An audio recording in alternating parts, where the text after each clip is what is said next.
नमस्कार. ही गोष्ट आहे शिक्षक आणि दोन मित्रांची.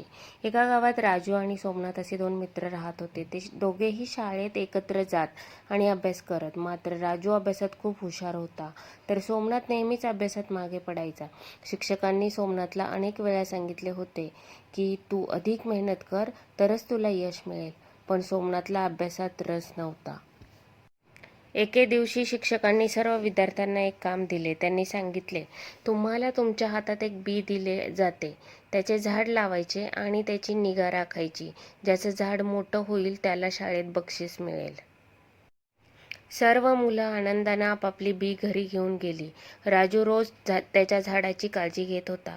त्याने रोज पाणी घातले, खत घातले आणि त्याचे झाड मोठे व्हावे यासाठी कष्ट घेतले.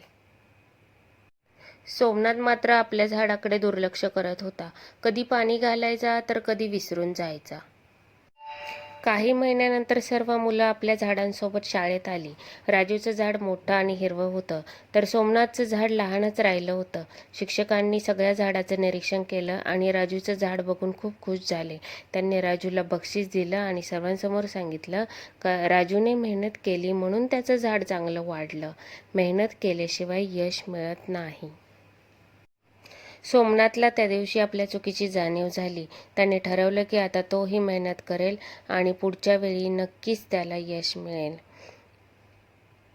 मेहनत आणि प्रामाणिकपणे केलेले काम यशाचे खरे रहस्य आहे.